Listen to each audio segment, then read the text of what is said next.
안녕하세요, 미인닥터입니다. 오늘은 기부에 대해서 이야기해보려고 합니다. 기부랑 빽빽이랑 무슨 상관이냐 하시겠지만 듣다 보면 연결됩니다. 가볍게 들어주시면 될 것 같아요. 의대는 졸업할 때쯤에 국가고시를 봅니다. 국가고시 합격하면 의사 면허가 나오는 거고요. 한 번은 저희 학교에서 유난히 국가고시 합격률이 낮았던 적이 있습니다. 그 다음 해부터 교수님들이 저희를 위해서 국가고시를 위한 특강을 마련해 주셨습니다. 그런데 보통 결석을 하게 되면 출석 점수가 깎이는 것이 보통이잖아요. 이 국시 특강은 출석 점수뿐만 아니라 결석한 수업에 대해 빽빽이를 시켰습니다. 물론 똑같은 단어를 쓰는 그런 빽빽이는 아니고요. 수업을 녹화해서 인터넷에 올려주셨는데요. 그 수업을 다시 듣고 1시간 수업당 5장짜리 요약본을 써오는 거였습니다. 예를 들어서 하루에 4교시 수업이 있다고 치면 20장의 빽빽이를 써야 하는 거죠. 절대 결석하지 말라는 뜻이기도 했고, 수업을 못 들었으니 집에서 다시 한번 공부하라는 뜻이기도 했습니다. 심지어 아프거나 합리적인 이유로 결석을 하는 경우에도 출석은 인정해 주었지만 빽빽이는 꼭 써야 했습니다. 정말 빡세게 공부를 시키셨습니다. 대학 졸업반인데 빽빽이를 센다는 게 좀 이상해 보일 수도 있지만 이 강의의 효과였는지 정말로 이 이후 국시 합격률이 굉장히 높아졌습니다. 실제로 저도 이 규칙 때문에 결석을 하는 것이 정말 싫었습니다. 진짜 정말 무슨 일이 있어도 어떻게든 수업 가려고 했습니다. 빽빽이 쓰는 게 너무 싫었거든요. 그러던 어느 날이었습니다. 제가 자취방에서 이렇게 자다가 일어났는데 기분이 뭔가 엄청 섬뜩한 거예요. 몸에 소름이 막 돋으면서 시계를 보니까 그때 시간이 9시 40분이었습니다. 저희가 수업을 8시 반에 시작하는데요. 전날 늦게까지 공부하다가 저도 모르게 알람 다 꺼버리고 계속 잔 겁니다. 이미 수업 한 개 날아가 버렸고 좀만 더 늦으면 수업 한 개 더 날아가니까 빽빽이 10장 써야 되는 겁니다. 너무 소름 돋아가지고 정말 벌떡 일어났어요. 그런데 제 두뇌는 몸에 일어나라고 명령을 내렸지만 제 다리는 그 명령을 듣지 않은 겁니다. 잠도 막 덜 깼는데 너무 놀라가지고 급하게 벌떡 일어났더니 다리 힘이 쫙 풀린 겁니다. 그래서 자취방에서 혼자 멍청하게 우당탕탕 넘어졌어요. 그때 넘어지면서 새끼발가락이 완전히 접혀버려가지고 정말 너무너무너무 아팠거든요. 그런데 그 너무너무 아픈 것보다 빽빽이 쓰는 게 너무 싫어가지고 그 상태로 다리를 절뚝거리면서 이렇게 수업을 갔습니다. 진짜 너무 아팠는데 빽빽이가 더 싫었거든요. 병원 갔다 와서 진단서 제출해도 빽빽이는 써야 합니다.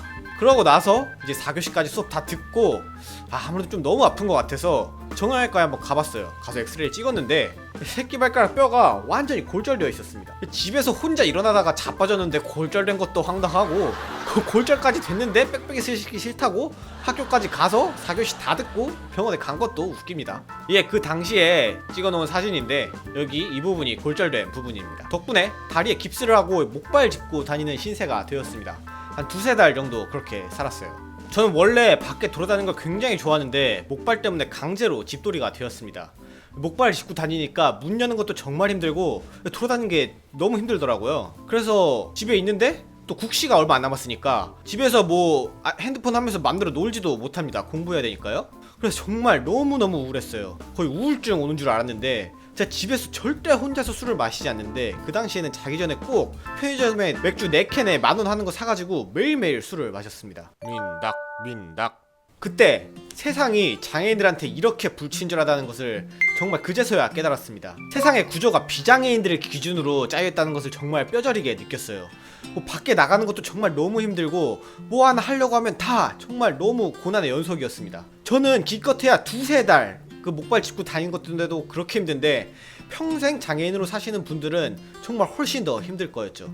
정말 비장애인으로 살던 세상과 장애인으로 같은 세상을 사는데 이렇게 다르구나 하는 걸 정말 뼈저리게 느꼈습니다. 그래서 그때 결심했어요. 의사 돼서 첫 월급 타면 그 월급의 절반 꼭 기부해야겠다. 이제 기부랑 빽빽이랑 연결이 됐죠. 목발 풀고 그 기부하겠다는 마음이 변할까봐 일부러 친구들한테 다 말하고 다녔습니다. 제가 뭐 어떤 걸 느꼈고 그래서 꼭 나 월급 절반 기부할 거다. 3달이 지나고 목발을 풀게 되었고 시간이 흘러 첫 월급을 타게 되었습니다. 그런데 이게 참 사람 마음이 간사한 게 막상 첫 월급을 타고 나니까 이 절반을 기부하는 게 솔직히 쉽지 않더라고요. 그래서 솔직하게 말하면 저 스스로 타협을 했습니다. 저도 먹고 살아야 되니까 당장 절반을 기부하긴 힘들고 대신 더 적은 금액이라도 정기적으로 기부를 하자. 앞으로 매달 얼마씩을 기부하자는 걸로 타협을 봤습니다. 그렇게 정기 기부를 해서 그 금액을 달성하자는 거였죠. 그래서 그때 기부를 시작을 했고 지금까지도 매달 제 통장에서는 자동이체가 되고 있습니다. 결국 제가 기부하는 이유는 정말 단순합니다. 제가 불편을 느꼈고 그 불편을 해결하고 싶었어요. 제가 당장 세상을 바꿀 수는 없으니 일단 소정의 기부를 하면서 조금씩 바꿔나가려고 한 거죠. 세상은 불완전하기 때문에 항상 외면받는 곳이 있습니다. 또 한편으로는 가치가 있는데 빛을 발하지 못하고 있는 곳들도 있고요. 그 빛을 발하게 해주기 위해서 기부가 꼭 필요하다고 생각을 합니다. 물론 정부가 그런 역할을 해주지만 그 일을 다 완벽하게 할 수는 없습니다. 기부가 그 부족한 부분을 채우지 않을까 생각합니다. 제가 기부단체를 고를 때는 3가지 선정 기준이 있었습니다.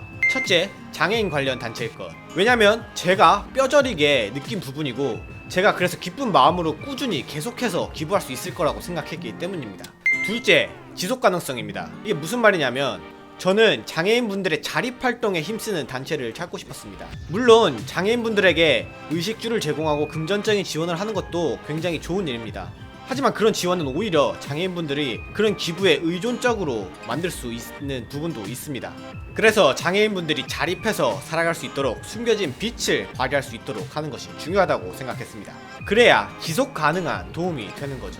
셋째, 재무 건전성이 높을 것. 기부단체를 잘못 고르면 운영진들의 운영비와 마케팅 비용으로 과다한 비용이 지출됩니다. 물론 그 비용은 꼭 필요한 비용입니다. 하지만 이 비율이 너무 과도해지면 오히려 제가 도와드려야 될 분들에게 비용이 지출되지 않는 것입니다. 사실 이 3가지 기준을 갖추는 곳을 찾기가 상당히 어려웠는데 인터넷 커뮤니티에 이 질문을 해보았고 돌아온 답변 중에 제가 생각하기에 적당한 곳을 찾아서 기부하기 시작했습니다. 끝으로 한마디 더 드리고 싶은 말씀이 있습니다. 기부를 할 때 남들 모르게 기부하시는 분들이 꽤 많습니다. 진심을 다해서 기부를 한 건데 그 진심이 왜곡되어 보일까봐 몰래 하는 것이죠. 하지만 저는 이런 기부를 남들에게 더 널리 알렸으면 좋겠습니다. 기부하는 걸 보고 다른 사람들도 그 영향을 받아서 기부 문화가 확산될 수 있지 않을까 싶습니다. 제가 이런 영상을 찍는 것도 사실 조회수 얼마 나올 것 같지도 않지만 꼭 한번 말하고 싶었습니다. 이 영상을 보시고 단 한 분이라도 영향을 받으셔가지고 기부를 시작하신다면 그것으로 굉장히 만족스러울 것 같습니다. 어떤 마음에서 기부를 하셨든 기부는 기부 그 자체로 좋은 것이라고 생각을 합니다. 네, 지금까지 민닥터였습니다. 감사합니다.